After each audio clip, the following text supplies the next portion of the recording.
যারা গৌসিয়া কমিটি হক সত্যিকার অর্থে গৌসিয়া কমিটি অন্তরে লালন করেন, এনারা সমস্ত আল্লাহর ওলিদেরকে স্বরের মধ্যে নেই, মাথার মধ্যে নেই, আর যত বাতিল আছে এদেরকে পায়ের তলায় দেয়।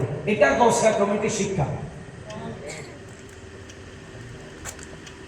গৌসিয়া কমিটি করে একজন মানুষ, সে তার মা বাবাকে ভাত দেয় নাই, সে তার মা বাবাকে উঠানে লাশ ফেলে রেখেছে, একটা মসজিদ দেখান একটা। গৌসিয়া কমিটি করে সুদ খায়। আমাকে কেন বিষয়বস্তু দিয়েছেন আপনারা? সুদখোরের আলোচনা। আমি বলি সুদখোর আর আপনার সমাজে আসবে না। আপনি সবাইকে গৌসিয়া কমিটির অন্তর্ভুক্ত করে দেন, দেখবেন সুদখোর এমনি পালা গেছে। কারণ গৌসিয়া কমিটির মানুষ সুদ খায়, একজন দেখাবেন একজন। গৌসিয়া কমিটি করে মদ খায়, একজন দেখান।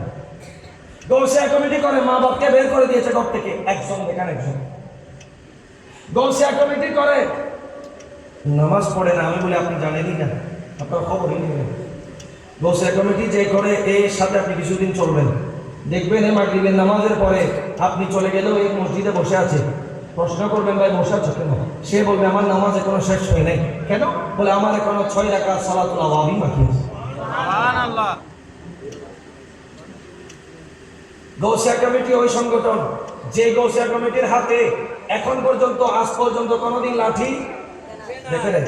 গৌসিয়া কমিটি ওই সংগঠন যে গৌসিয়া কমিটির ভাইয়ের হাতে কোনোদিন কিয়ামত পর্যন্ত দেখবে না একটা দা, একটা বন্দুক, একটা দেশি অস্ত্র নিয়ে রাস্তায় নেমেছে। এটা গৌসিয়া কমিটির শিক্ষা নয়।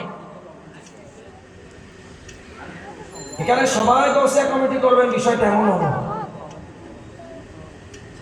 আবার অন্য তরিকার হলে গৌসিয়া কমিটি করা যাবে না, বিষয়টা এমনও না। গৌসিয়া কমিটির দাখিল হলে, গৌসিয়া কমিটির অন্তর্ভুক্ত হলে আপনার দুনিয়াও সফল কাম, আখিরাতও সফল কাম।